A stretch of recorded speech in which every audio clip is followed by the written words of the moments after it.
Students, उम्मीद है कि आप सब लोग खैरियत से होंगे। बेटा, आपको याद होगा लास्ट 2 लेक्चर्स जो हमारे इंग्लिश के हमने दिए हैं 16 और 17, उसमें हमने चैप्टर 4 की ट्रांसलेशन की थी और वर्ड्स मीनिंग किए थे और उसकी जो तर्जमा है वो किया, रीडिंग की। अब हम उसकी एक्सरसाइज पर आ जाते हैं और एक्सरसाइज में कुछ चीज़ें ऐसी होती हैं जो आपके डायरेक्टली टेक्स्ट से रिलेटेड होती हैं, इसलिए मैं कोशिश करूँगा उनको मैं जल्दी जल्दी करवा दूँ।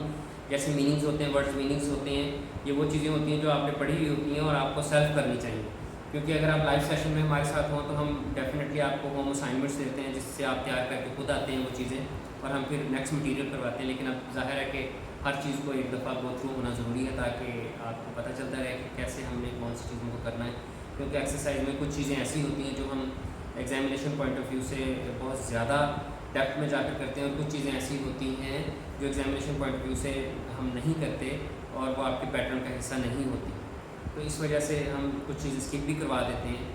तो बहरहाल अब हमारा जो आज का पहला टॉपिक है एक्सरसाइज का वो है ग्लॉसरी। इसमें आप मीनिंग्स देखें, ये आगे वर्ड्स मीनिंग लिखे हुए हैं इंग्लिश के और आपने यहाँ उर्दू मीनिंग्स लिखने होते हैं और ये सारे मीनिंग्स जो हैं हमने टेक्स्ट में पढ़े होते हैं। तो खैर मैं एक दफ़ा फिर रिपीट कर देता हूँ, जल्दी जल्दी आप इनको नोट कर लें और नोट करने के बाद जो है हम नेक्स्ट पॉइंट की तरफ जाएंगे। असेसेबल का मतलब होता है काबिल रसाई। यहाँ लिख लें आप मीनिंग्स बुक के ऊपर ताकि नोट्स तैयार करते हुए आपकी कैबिल बनती है। आगे होता है एडहेसिव। एडहेसिव का मतलब होता है लेसदार। एंटीबायोटिक का मतलब होता है जरासीम कुश। उसके बाद इन्फेक्शन। इन्फेक्शन का मतलब होता है जरासीम ज़दगी यानी जरासीम का शिकार हो जाना। और इंग्रेडिएंट्स का मतलब होता है अज्जा। माइनर मामूली, ऑइंटमेंट मरहम को कहते हैं, क्रीम वगैरह। रिंस कहते हैं तेज़ तेज़ धोना, साफ़ करना। और ट्यूज़र वो मोचना होता है, ये चिमटी होती है छोटी। क्लियर हो गया बेटा? वर्ड टू वर्ड मीनिंग जिसके हो गए। आगे जो आपका टॉपिक है वो है many fields have specialised vocabulary, identify specialised vocabulary related to medical field in the text. यहाँ पर उसने स्क्रैप्स, इन्फेक्शंस, ये सारी चीज़ें दी हैं। आगे वो कहता है कि what I think it means and what does it mean. पहले आप अपने गेस से मीनिंग्स लिखेंगे यहाँ पर कि स्क्रैप का क्या मतलब होता है। आप खुद अपना इंग्लिश में मीनिंग्स लिखें, सोचें हमने पढ़ा हुआ है क्या होते हैं ये। उसके बाद उसका जो एक्चुअल मीनिंग है वो बुक से देख सकते हैं, आप डिक्शनरी में से भी देख सकते हैं, देख कर बोलेंगे। तो ये आपकी सेल्फ असेसमेंट है, इसको आपने खुद कर लेना है। हम आगे नेक्स्ट टॉपिक पर जाएंगे। आगे आपका जो नेक्स्ट टॉपिक है वो है complete the missing letters in the words. B part page 43 पर है ये वाला। In the word below to match the meanings given on the right. All these words have prefix, जैसे dis prefix आपको उसने दे दिया। साबका इसको बोलते हैं, आपने उर्दू में भी पढ़ा होगा। वर्ड से पहले जो कोई नया लफ्ज़ लगाकर आप एक लफ्ज़ बनाते हैं उसको साबका कहते हैं और जो लफ्ज़ से आगे लगता है उसको आप लाहका कहते हैं। ठीक है, यहाँ पर उसने साबका दिया सब वर्ड से पहले डिस, और यहाँ पर आपने बनाना है वर्ड्स बनाने। आगे उसने मीनिंग्स भी उसके लिख दिए हैं, जैसे डिसलोकेट से बनेगा डिससेटिस्फाइड बनेगा। इसी तरह आगे वर्ड्स जो हैं वो बनते जाएंगे। डिसलोकेट है, डिससेटिस्फाइड है। इसके अलावा जो अगला नेक्स्ट वर्ड आपका आएगा वो है डिस्ट्रैक्ट है, डिसक्वालीफाई है, डिसबिलीव है, डिसअप्रूव है। ये सारे वर्ड जो हैं डिस लगाकर आप मुकम्मल करेंगे तो ये आपके ये मीनिंग बनके कहेंगे।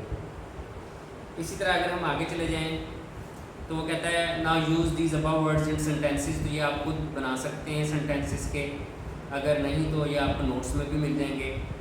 आगे आपका जो रीडिंग कम्प्रीहेंशन वाला पोर्शन है इस पर आ जाए। ए पार्ट है आपका रीडिंग कम्प्रीहेंशन ए पार्ट,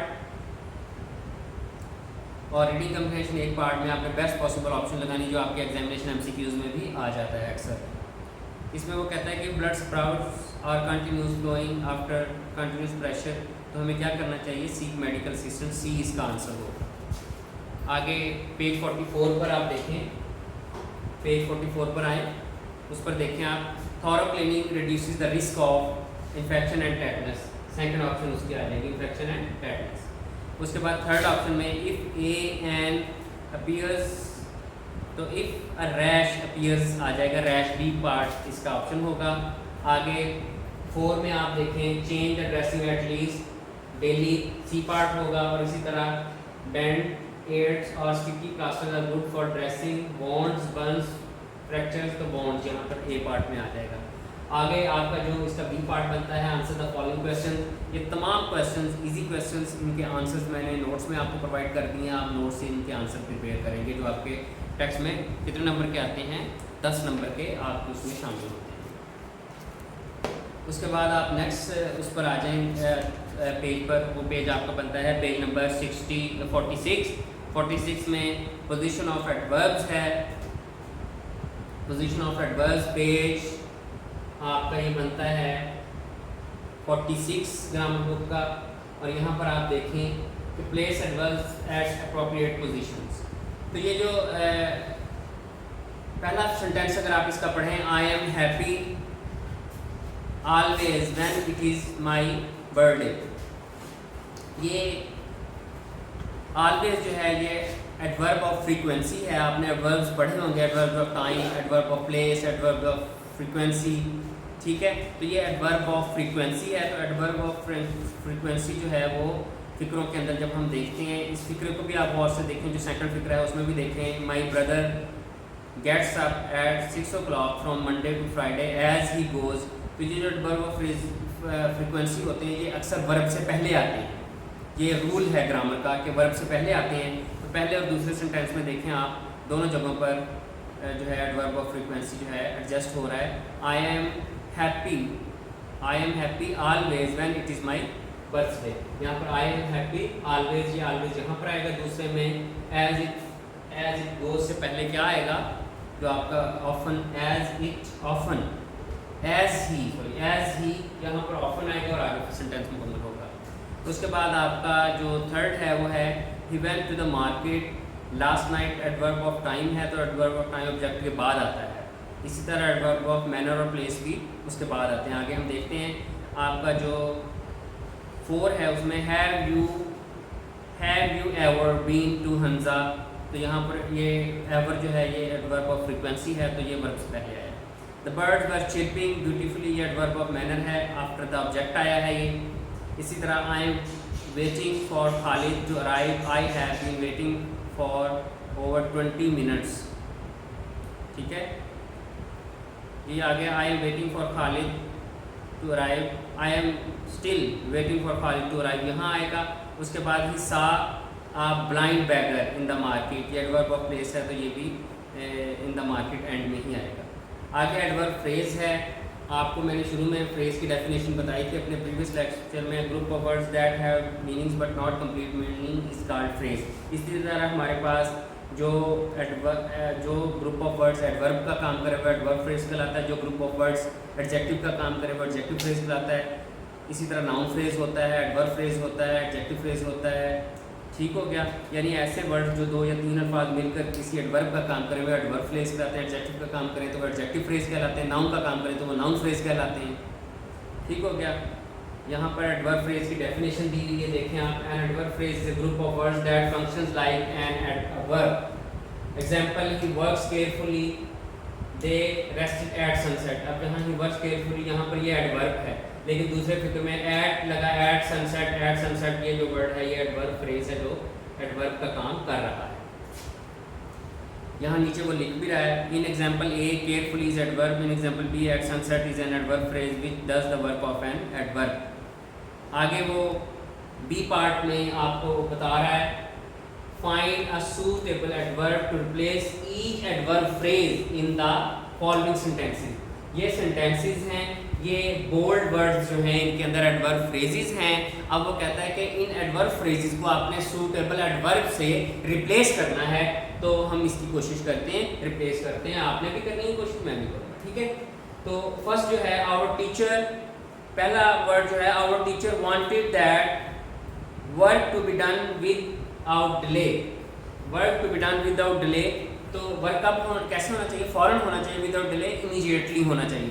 तो यहाँ आप इस वर्ड को रिप्लेस करेंगे इमीडिएटली के साथ, तो ये एडवर्ब फ्रेज एडवर्ब के साथ रिप्लेस हो गया। दूसरे फिक्रे में इसी तरह she is without doubt the most caring person I have met, तो यहाँ पर आ जाएगा डाउटलेसली, ठीक है। ये एडवर्ब, वो आपने एडवर्ब फ्रेज को एडवर्ब से रिप्लेस किया। इसी तरह आगे जो थर्ड पार्ट है, the plant flowers once every year, तो वंस एवरी ईयर हर साल एक दफ़ा, तो हम इसको किस में बदल देंगे, वंस एवरी ईयर को एनुअली में बदल देंगे, ANNUALY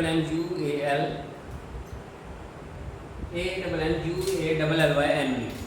आगे फोर्थ है आपका you should complete the work in a while. In a while का मतलब होता है फ़ौरन, थोड़े से टाइम में, तो यहाँ पर शॉर्टली आ जाएगा, वर्ड शॉर्टली लिख दें आप। उसके बाद the two old friends met each other by accident, तो एक्सीडेंटली आ जाएगा, हादसाती तौर पर, एक्सीडेंटली हादसाती तौर पर मिले।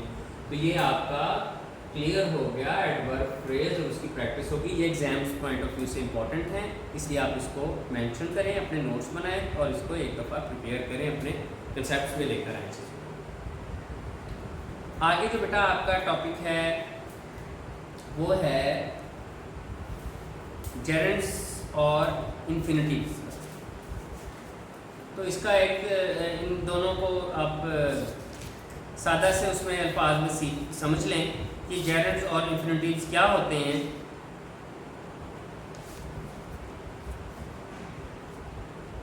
सबसे पहले जेरेंड्स को समझें।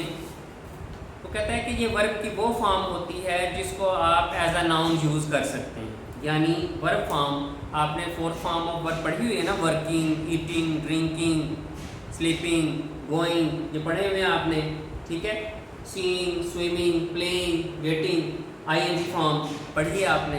ये आईएनजी फॉर्म जब हम किसी फिक्रे में यूज़ करते हैं और वो वर्ब का काम करे, आईएनजी फॉर्म जब हम किसी फिक्रे में यूज़ करें और वो नाउन का काम करे, तो उसको हम जेरेंड बोलते हैं। वो फिर नाउन की जो वर्ब की जो फॉर्म होती है वो वर्ब फॉर्म नहीं कहलाती, बल्कि वो नाउन कहलाता है फिक्रे के अंदर, वो वर्ड जो होता है। इन्फिनिटिव्स क्या होते हैं, आपने अक्सर देखा होगा, फॉर्म ऑफ वर्ब बोलते हैं to think, I like to think, I like to play, I like to swim, I like to write. तो जो ये जो टू राइट, टू के साथ वर्ब फॉर्म आती है, ये इन्फिनिटिव्स कहलाती है। ठीक हो गया। इन्फिनिटिव जो है वो किसी फिक्रे में सब्जेक्ट के तौर पर भी इस्तेमाल हो सकता है और ऑब्जेक्ट के तौर पर भी इस्तेमाल हो सकता है। जबकि जो आप टिपिकल वर्ब फॉर्म्स पढ़ते हैं वो तो एज अ वर्ब ही यूज़ होती हैं ना, जबकि इन्फिनिटिव जो होते हैं उसको हम सब्जेक्ट ऑब्जेक्ट के तौर पर इस्तेमाल कर सकते हैं। जो जेरेंड्स होते हैं वो form of verbs ING form जब एज अ नाउन इस्तेमाल होती है तो उसको हम फिक्रे के अंदर जेरेंड बोलते हैं। यहाँ पर देखें, उसने आपको एग्जांपल्स दी हैं, जो कॉलम बना हुआ है उसमें देखें आप, these verbs can take gerunds after them. Enjoy, Salman enjoys playing tennis, यहाँ पर ये प्लेइंग टेनिस, प्लेइंग वैसे तो आईएनजी फॉर्म इज़-एम-आर या वाज़-वर्ब के साथ यूज़ होती है ना कंटीन्यूअस टेंसेस में, लेकिन यहाँ पर देखें उसने बगैर इज़-एम-आर वाज़-वर्ब के यूज़ किया, तो ये एज अ जेरेंड यूज़ हो रहा है। खेलना, खेल। उसके बाद मरियम फिनिश डूइंग, यहाँ पर डूइंग जो है एज अ जेरेंड यूज़ हो रहा है। इसी तरह quit, smoking, smoking as a gerund use हो रहा है। और यहाँ put off, cleaning as a gerund use हो रहा है। और यहाँ postpone, having, having as a gerund use हो रहा है। उसके बाद इसी तरह अगर हम आगे इन्फिनिटिव में देखें तो कहता है these verb forms can take infinitive after them. Hope, I hope to learn, यहाँ पर देखिए होप टू लर्न। इस तरह आई एक्सपेक्ट टू इम्प्रूव, इस तरह प्लान है, सारा प्लान्स टू अटेंड है, महक इज इंटेंडेड टू गो। उसके बाद टू गो, यहाँ पर देखिए ये जेरेंड हो गया, ये आईएनजी फॉर्म हो गई और ये आगे उसके इन्फिनिटिव हो गया। इसी तरह टू से यहाँ पर। उसके बाद वो कहता है सी पार्ट में, नीचे अगर आप आए तो यहाँ सी पार्ट में वो कहता है complete the following sentences with infinitives और gerunds whichever is appropriate. कि ये जो फॉर्म हैं इनमें हमने इन्फिनिटिव्स या जेरेंड्स लगाने हैं जहाँ जो बेहतर लगे फिक्रे को पढ़ते हुए। तो आपका सेंटेंस नंबर 1 देखें, आप पढ़ें, उसमें we felt the plane shaking, SHAKING, shaking, ये यहाँ पर जेरेंड आएगा। दूसरे में भी स्मोकिंग जेरेंड आएगा। तीसरे में when did you learn to speak, to speak infinitives आ गया। फोर्थ वाले सेंटेंस में is the exhibition worth visiting gerund हो गया। और पांचवें सेंटेंस में I do not mind getting up early gerund हो गया। We had love to come, ये इन्फिनिटिव हो गया। और आगे सेवंथ में भी टू नो इन्फिनिटिव हो गया। आगे आपका पेज 48 है। पेज 48 पर जो डी पार्ट है इसमें आप देखें identify gerunds and infinitives in the following sentences. तो ये बहुत इजी है, ये वो सेंटेंसेस हैं जो आपकी ग्रामर बुक से सॉरी आपकी टेक्स्ट बुक से लिए गए हैं, सेंटेंसेस चैप्टर 4 से। तो हम इनको एक नज़र देखते हैं और निशान लगा लेते हैं कि हमारे इसमें जेरेंड्स कौन से हैं वर्ड्स और इन्फिनिटिव्स कौन से हैं। Minor cuts and scraps usually stop bleeding, bleeding bleeding खून का रसा, ब्लीडिंग। तो ये क्या होगा, इन्फिनिटिव या जेरेंड? जेरेंड। उसके बाद सेंटेंस नंबर 2 में है टू क्लीन, टू क्लीन जो है वो इन्फिनिटिव है। इसी तरह आगे पूरे सेंटेंस में कोई वर्ड नहीं है। फिर आगे 3 में do not keep checking, gerund हो गया। टू सी इन्फिनिटिव हो गया। इफ द ब्लीडिंग, ब्लीडिंग फिर जेरेंड हो गया। फोर्थ वन सेंटेंस जो आपका है, fourth one sentence, so try to keep it out of the actual want. To keep जो है ये इन्फिनिटिव हो गया। If a rash appears stop using, using जो है आपका जेरेंड हो गया। छठे में इफ डर्ट और debris remains in the wand after washing, washing जो है ये जेरेंड हो गया। Used, users clean with alcohol to remove, infinitive हो गया। उसके बाद आगे आपका ये ई पार्ट है। ई पार्ट में वो कहता है change the following sentences into the passive voice, subject in the passive sentence may be skip. 5 sentence इनके पैसिव वॉइस बनाने, सो इजी, आप बहुत माहिर हैं माशाल्लाह पैसिव वॉइस बनाने में। तो you must put out all smoking materials, तो इसमें सब्जेक्ट जो यू है ये हमने मिसिंग कर देना है, ठीक है।